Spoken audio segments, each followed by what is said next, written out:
하나님 아버지, 오늘도 정해진 날, 정해진 시간에 하나님 앞에 나와서 예배를 드리고 주님의 말씀을 대합니다. 하나님, 이 시간 주님의 말씀을 듣고 말씀으로 우리의 마음이, 우리의 심령이 새로워지도록 역사하여 주시옵소서. 말씀이 우리의 삶을 변화시키고 우리 주님 보내신 그 자리에서 말씀으로 열매 맺도록 주님 우리를 도와 주시옵소서. 아버지, 이 시간 주님께서 연약한 자를 세우셨사오니 주님 입술을 붙들어 주시고 마음과 생각을 지켜주셔서 하나님의 마음을 담대하게, 말씀을 담대하게 전할 수 있도록 주님 또한 붙들어 주시옵소서. 오로지 주님 영광만 홀로 받아 주시옵소서. 예수님의 이름으로 기도드리옵니다. 아멘. 오늘 우리 성경에 이제 제목이 붙은 것을 보면요, 1절 위에 붙은 게 아니라 2절 위에 붙어 있습니다. 마가복음 9장 1절 위에는 아무것도 없고요, 2절부터 영광스러운 모습으로 변형되시다라고 붙어 있어요. 그러니까 우리가 흔히 오늘 본문 변화산 사건이라고 부르는 이 본문은 이제 이후에 성경 학자들이 구분을 하길 2절부터라고 보고 있는 것이죠. 그럼 1절은 무엇일까요? 그 앞에 있는 사건에 사실 연결되어 있는 말씀이에요.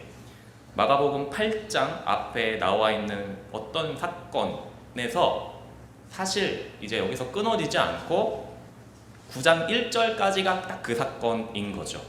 그리고 2절에 보면 엿새 이후에 시간적으로도 그렇게 구분이 되어 있습니다. 그런데 오늘 이제 본문으로 이제 1절부터 읽으면서 이제 오늘 우리가 살펴볼 이 변화산 사건이 그 앞에 있는 이야기들과 연결되고 있다라는 것을 한번 생각을 하면서 살펴보려고 합니다. 그러면 8장 마지막에 어떤 사건이 있었을까요? 바로 이제 베드로의 신앙 고백이라고 하는 사건이 있었습니다. 그리스도의 순한 예고, 그리고 누구든지 나를 따라오려거든 이라고 하시면서 제자로 부르시는 사건이 있었어요. 그리고 그 이제 8장 마지막 부분에 자기를 부인하고 자기 십자가를 지고 예수를 따라오는 그 제자들에 대해서 말씀을 하셨죠. 누구든지 자기 목숨을 구원하고자 하면 잃을 것이다. 복음을 위하여 자기 목숨을 잃으면 구원할 것이다. 사람이 무엇을 주고 자기 목숨과 바꾸겠느냐? 그러면서 이 많은 세대에서 나와 내 말을 부끄러워하는 자는 거룩한 처자들과 인자가 영광으로 볼 때 그 사람을 부끄러워할 것이다. 여기까지가 이제 제자로 따르는 자들에게 하시는 말씀이에요. 그리고 그 다음에 오늘 9장 1절이 이어지는 겁니다. 또 그들에게 이르시되 내가 진실로 진실로 너희에게 이르노니 여기 서 있는 사람들 중에는 죽기 전에 하나님의 나라가 권능으로 임하는 것을 볼 자들도 있느니라 하시니라. 죽기 전에 하나님의 나라가 권능으로 임하는 것을 볼 자들도 있다. 이 구절은요, 해석이 굉장히 난해한 구절이에요. 이 말이 도대체 무엇을 가리키는 것일까? 그것을 이해하는 것이 쉽지가 않습니다. 그래서 학자들도 저마다 다양한 해석들을 내놨어요. 죽기 전에 권능으로 임하는 것이 과연 무엇일까? 어떤 사건을 가리키는 것일까? 다양한 해석을 내어 놓았습니다만은 여기서 오늘 우리는 이제 여기서부터 이어지는 엿새 후에라고 하는 그 본문을 한번 보려고 해요. 2절을 함께 읽어볼까요? 9장 2절 시작. 엿새 후에 예수께서 베드로와 야고보와 요한을 내리시고 따로 높은 산에 올라가셨더니 그들 앞에서 변형되사. 아멘. 이 엿새 이후라는 말은 아까 말씀드린 그렇게 그들에게 이야기를 하신 그 이후라는 이야기입니다. 그리고 그들과 함께 베드로와 야고보와 요한을 데리고 높은 산에 올라가셨습니다. 그런데 그곳에서 어떤 일이 일어났냐면 먼저 예수님이 변형되셨어요. 이 변형되다라는 말은 메타몰포라는 헬라어인데요. 이 말이 그냥 변화되다, 변하다라는 의미예요. 그런데 이게 종교적인 의미에서는요, 이런 의미를 가져요.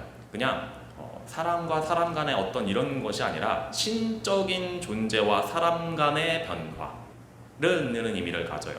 이 말을 그래서 다른 종교에서도 많이 사용하고 있었던 표현이었어요, 당시. 그런데 이제 사도 바울은 이 단어를 이렇게 사용을 합니다. 로마서 12장 2절을 보면요, 제가 읽어드릴게요. 너희는 이 세대를 본받지 말고 오직 마음을 새롭게 함으로 변화를 받아 하나님의 선하시고 기뻐하시고 온전한 뜻이 무엇인지 분별하도록 하라. 바울이 얘기하는 변화되다라는 것은 우리는 사람이지만 우리가 변화를 받아서 하나님을 닮아가는 것, 그것을 이 단어를 사용을 한 거예요. 그러니까 사람의 힘이 아니라 하나님의 능력으로, 복음의 능력으로 우리가 하나님께로 닮아가는 그 성화의 과정을 이 변화되다라는 단어로 표현한 것이죠. 그러니까 예수님께서 지금 변화되었다라는 것은 단순히 옷이 하얘졌다, 빛이 났다 정도가 아니에요.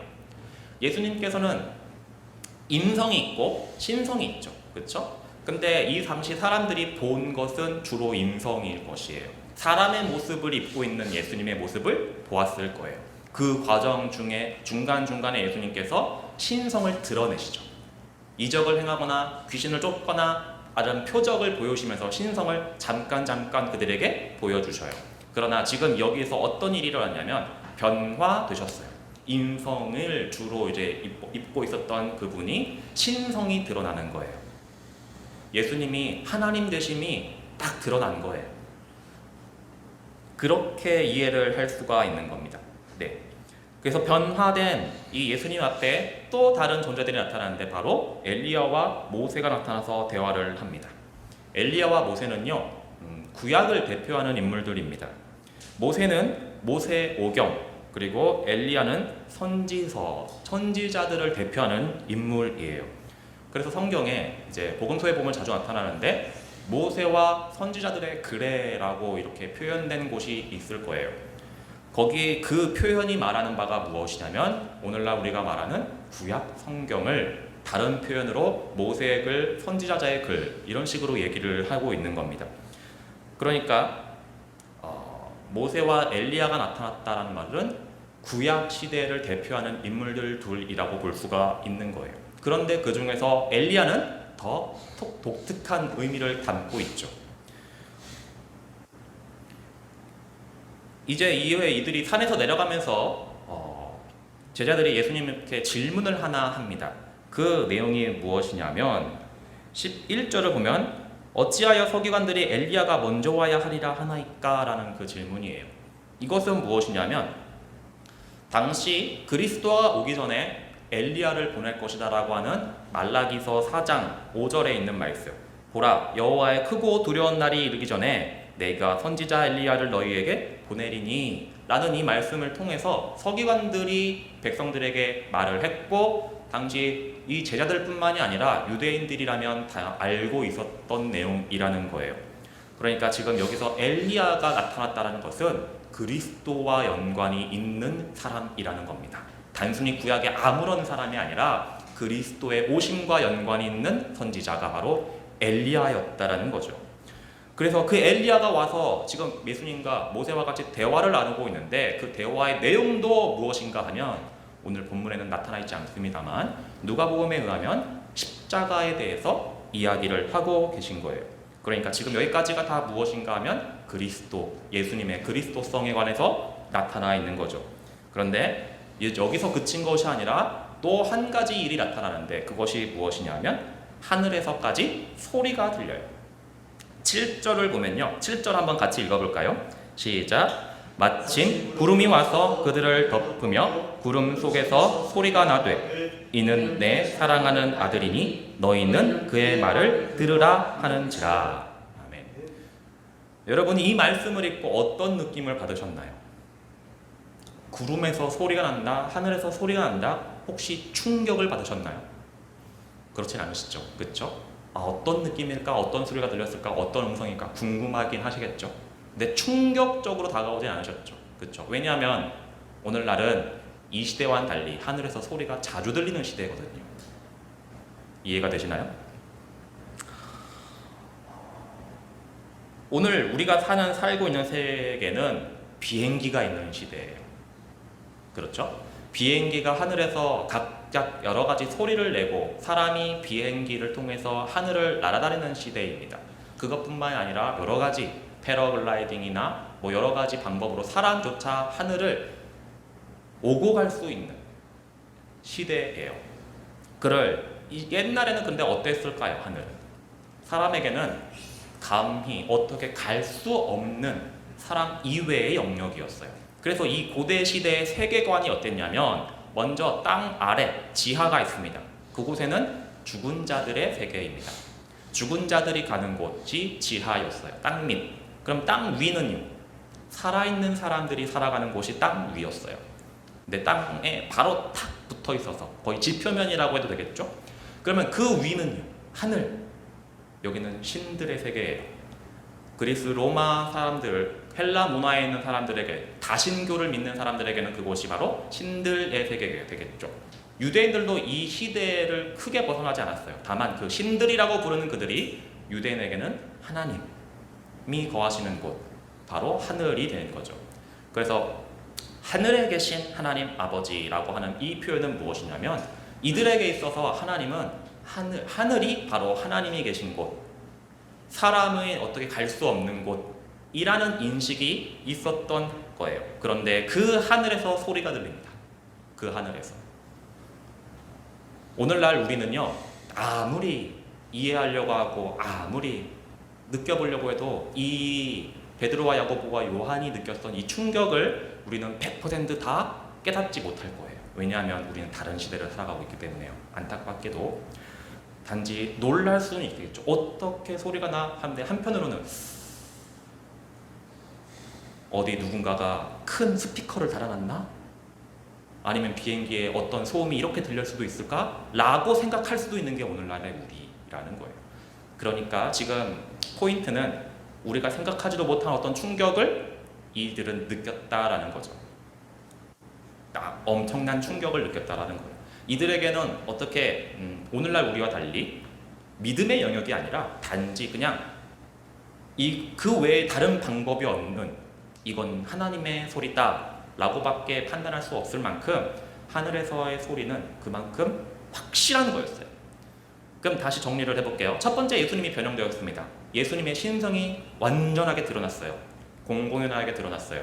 두 번째, 그리스도의 오심과 관련된 모세와 특별히 엘리야가 예수님과 함께 대화를 나눕니다. 십자가에 대해서요.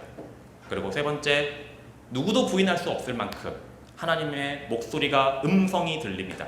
그 내용이 무엇인가 하면 이는 내 사랑하는 아들이니 너희는 그의 말을 들으라. 이거예요. 그러면 여기에서 이러한 모든 일들이 있기까지 하나님이 이 모든 것을 통하여서 지금 제자들에게 말씀하신 내용이 있죠. 너희는 그의 말을 들으라. 그러면 무슨 말을 들어야 할까요? 그들이 들어야 할 말이 과연 무엇일까요? 이것을 함께 나누고자 하는 겁니다. 먼저는 그 앞에 이제 오늘 본문 내에서 베드로가 한 말과 연관이 있을 수도 있어요. 베드로가 무슨 말을 했냐면 5절과 6절을 같이 읽어볼게요.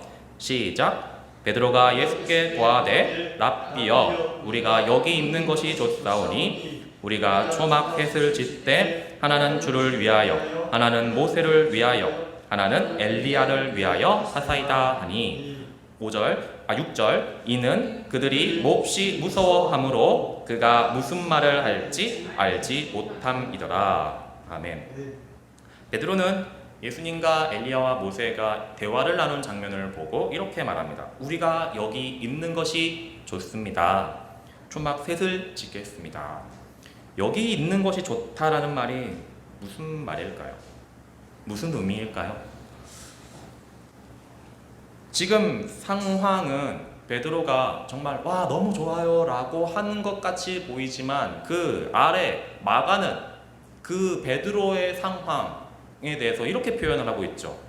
몹시 무서워했다. 그래서 무슨 말을 하는지도 모르고 얘기한 거다라고 마가는 특별히 기록을 해놨어요. 그러면 너무 좋아가지고 웃으면서 그가 얘기한 것은 아니라는 것을 우리는 알 수 있죠. 그럼 도대체 그렇게 무서워하면서도 왜 여기 있자고 했을까요? 되게 이상하지 않습니까? 무서워하다는 말은요, 혹시 다른 의미가 숨겨져 있나 라는 기대감이 한번 찾아봤습니다. 그랬더니 말 그대로 그냥 진짜 놀란 거예요. 말 그대로 그냥 공포를 느낀 거예요. 심히 놀라고 심히 무서워하다는 말 뜻이에요. 뭐 다른 데서 다른 이런 숨겨진 의미로 사용된 용례도 없었어요. 그냥 단순히 그냥 진짜 놀라고 두려워하는 가운데도 이런 말을 했다라는 거죠. 저는 공포 영화, 공포물을 잘 못 봐요. 즐겨하지 않습니다. 거기 나오는 어떤 귀신들, 유령들 뭐 이런 것들이 싫은 게 아니에요. 근데 단지 어떤 상황이 싫으냐면 그들이 그냥 갑자기 툭 튀어나오는 거 있잖아요. 그리고 영화에서는 또 깍 소리가 같이 나오죠. 뻥 하면서 확 튀어나오고 그때 놀라는 게 싫은 거예요. 제 심장이 덜컥 내려앉는 그 느낌이 싫은 거예요. 어떤 이들은 그걸 즐기는 사람도 있더라고요. 근데 저는 그게 싫어서 안 봐요. 만약에 영화에서 저 멀리 귀신이 이렇게 총총총총 걸어와요. 이렇게 걸어와서 제 앞에 다 가까이 와요. 짠 하면 제가 놀랄까요?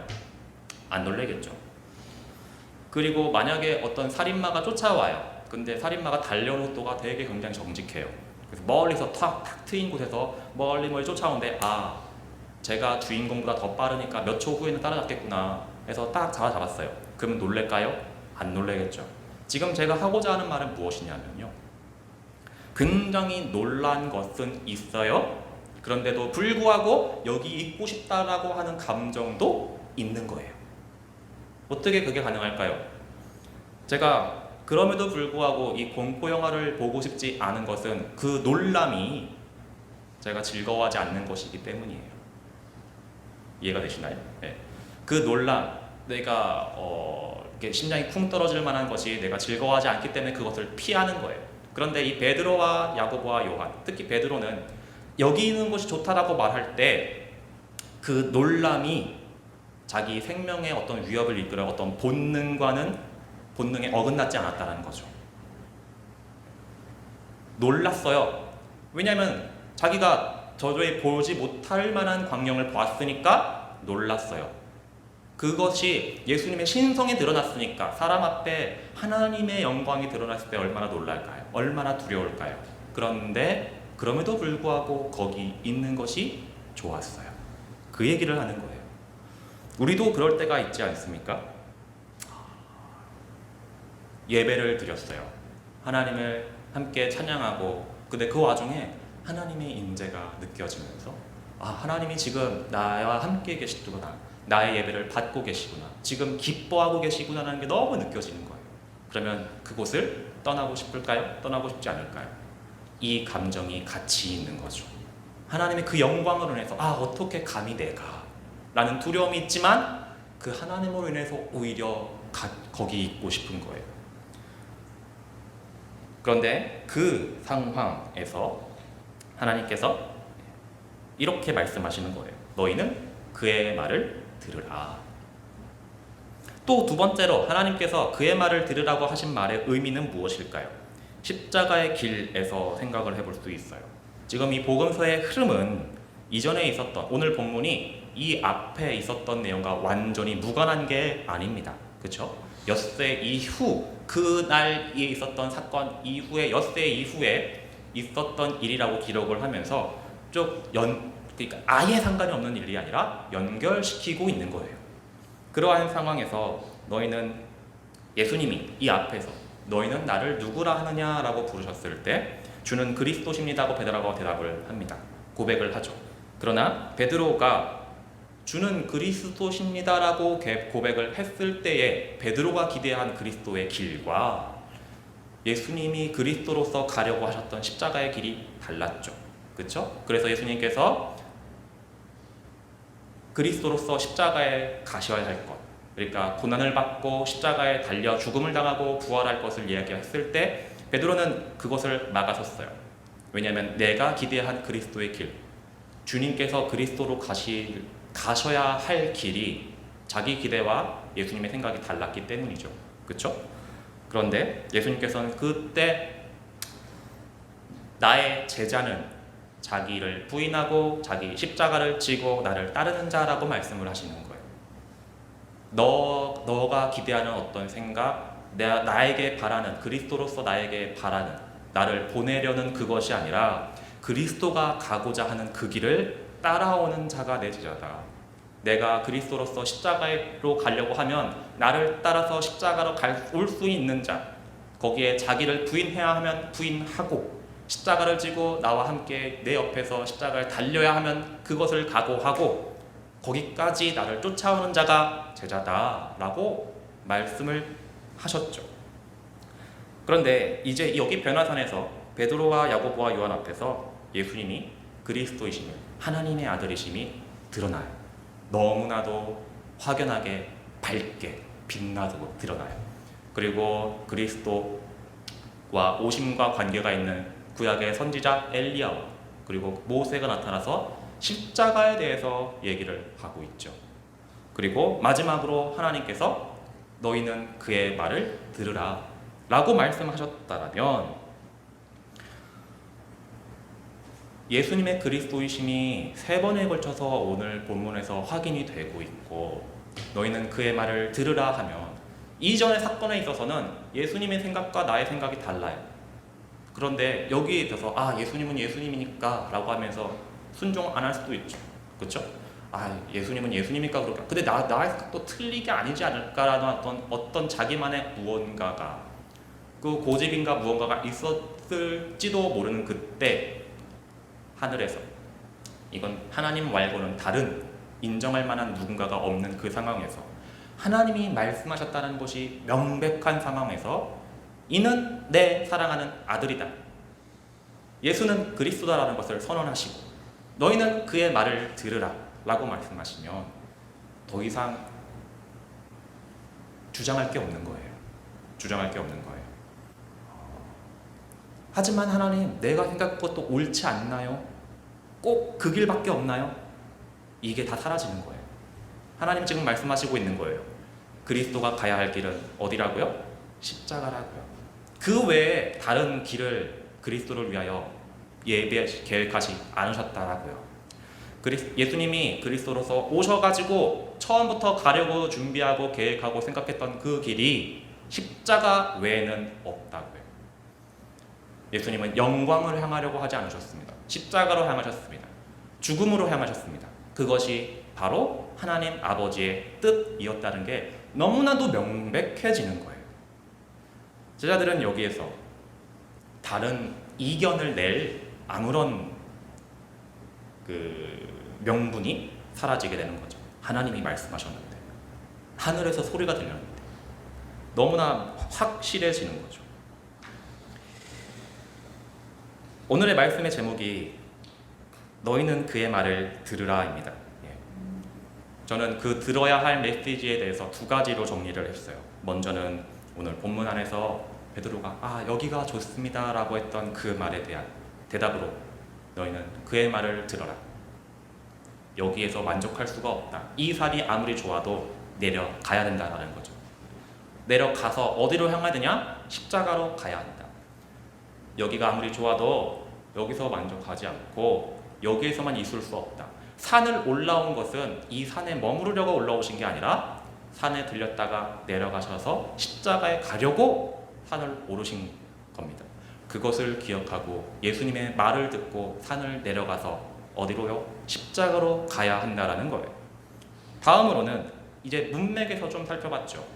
이 앞서 있었던 그리스도가 가야 하실 길에 대한 예수님과 나의 생각이 충돌했을 때에, 그리고 아직 납득하지 못한 무언가가 있을지도 모르는 그 제자들에게 하나님께서 직접 그가 그리스도이심을, 그리고 너희가 그의 말을 들어야 함을 선언하셨어요.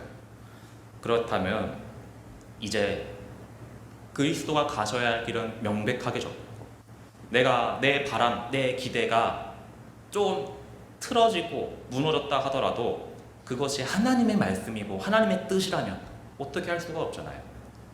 내가 순종해야 될 것밖에 없잖아요. 내가 더 이상 무언가를 이렇게 고집 부리고 할 어떤 명분도 없잖아요. 분명하게 하나님의 말씀이 선언되었는데요. 그 이야기를 한 것입니다. 네. 결국 둘 중 무엇에 대한 대답일까 어떻게 해석을 해도 달라지는 건 사실 없어요. 제자는 예수 그리스도의 말을 듣고 그가 가신 그 길을 따라가는 자입니다.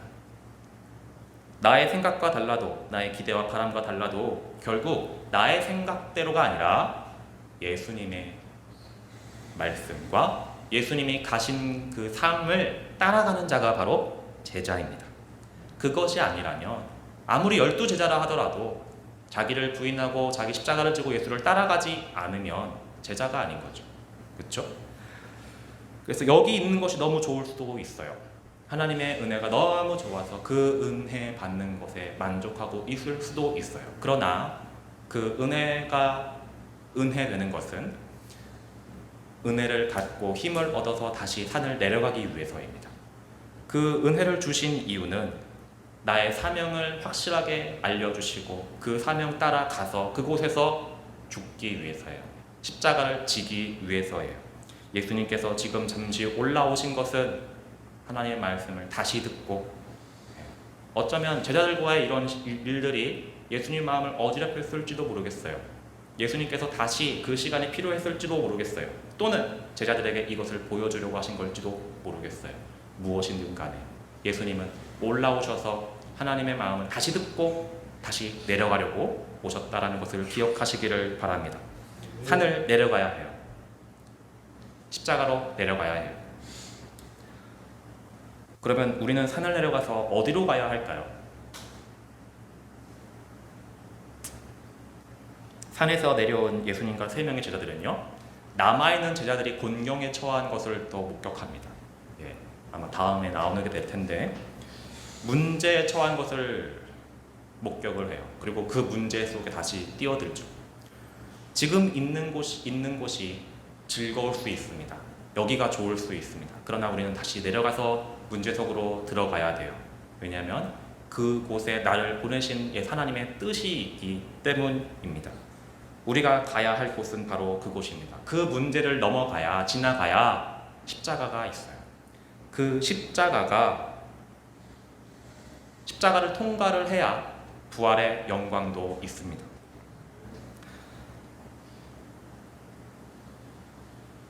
여기가 좋다라 하면서 산 위에 계속 머물렀다면, 십자가에 매달리셨다가 좀 아프다 하면서 내려오셨다라면 그는 그리스도가라고 할 수가 없을 겁니다.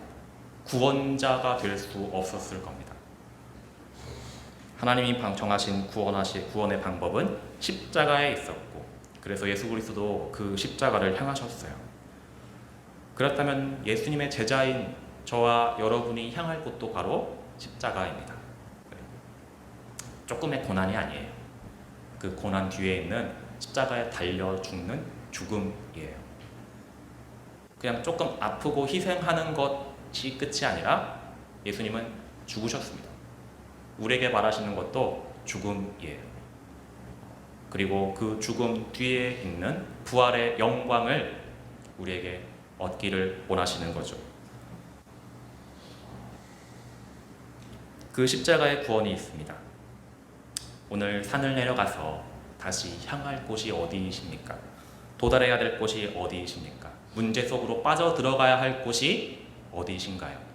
하나님이 나를 보내신 곳, 예수님이 나를 부르시는 그곳이 어디이신가요? 가정이신가요? 직장이신가요? 또는 교회, 공동체, 친구들, 친척들, 형제 자매들일 수도 있겠지요. 그곳에서 자기 일을 부인하는 싸움을 싸워서 승리하시기를 소망합니다. 내가 이기지 않고 예수가 이기시도록 나를 부인하고 십자가를 지기를 바랍니다. 내 마음이나 감정이 아니라 하나님의 사랑을 전하시기를, 내 감정과 내 분함, 내 화, 미움, 시기, 질투, 다툼이 아니라 하나님의 마음을 전하시기를 바랍니다. 내 기대와 소망이 이루어지는 것을 꿈꾸지 말고 하나님의 비전과 꿈이 이루어지는 그것을 전하시고 바라시기를 바랍니다. 그렇게 우리의 말과 행동이 마치 변화되어서 하나님의 말과 행동을 보는 것처럼 변화받기를 바랍니다. 사도 바울이 말한 것처럼 너희는 이 세대를 본받지 말고 오직 마음을 새롭게 함으로 변화를 받아, 그렇게 변화를 받아서 하나님의 선하시고 기뻐하시고 온전하신 뜻을 무엇인지 분별하고 이 시대에 나타내는 그러한 저와 여러분 되기를 간절히 소망합니다. 여러분 두려워하지 마시길 바랍니다. 산을 내려가는 것을, 자기를 부인하는 것을, 십자가를 지는 것을, 그리고 예수를 따르는 것을 두려워하지 말고 죽음과 망하는 것 같이 보이는 그 길, 다른 사람들은 아무도 가려하지 않는 그 길, 다른 사람들이 말하기를 방법이 없는 것 같다라고 말하는 그 길, 십자가의 길, 좁은 길에 우리 하나님의 구원이 있고 영원한 생명이 있음을 기억하고 담대히 달려가는 저와 여러분 되시기를 간절히 소망합니다. 기도하겠습니다. 하나님 아버지, 부족한 우리를, 자격 없는 우리를 우리의 어떠함 때문이 아니라 하나님의 그저 크신 사랑으로 구원하여 주시고 불러주셔서 이 부족한 자들도 하나님의 형상과 하나님의 모습을 닮아가도록 만들어 주심을 감사드립니다. 하나님 아버지, 또 우리를 부르신 주님께서 우리를 거룩하게 하여 주시고 주님을 따라 닮아가도록 만들어 가시고 빚으시오니 하나님의 은혜를 기억하면서 우리가 있는 그 자리에서, 보내신 그 자리에서 하나님의 영광을 드러내고 모습을 드러내고 하나님의 마음을 전하는 자로 살기를 원합니다. 나의 어떤 생각이 아니라 하나님의 뜻이 무엇인지를 듣고 그 뜻을 전하며 살기를 원합니다. 나의 감정을 쏟아내는 것이 아니라 하나님의 마음, 하나님의 사랑을 전하고 그렇게 하나님의 예수 그리스도의 그 십자가 복음을 전하는 자 되기를 원합니다. 하나님, 우리 주님의 은혜 자리에만 머물지 아니하고 주님 보내신 그곳으로 담대히 걸어 나가도록 우리에게 믿음과 용기와 주님과 함께 하시는 그 능력을 더하여 주시옵소서. 그래서 주님 보내신 그 자리에서 자기를 부인하고 날마다 십자가에 죽는 그러한 믿음의 선한 싸움을 싸워 주님 우리를 승리케 하여 주시옵소서. 주님의 그 은혜와 주님의 그 도우심을 간절히 간구합니다. 예수님의 이름으로 기도드립니다. 아멘.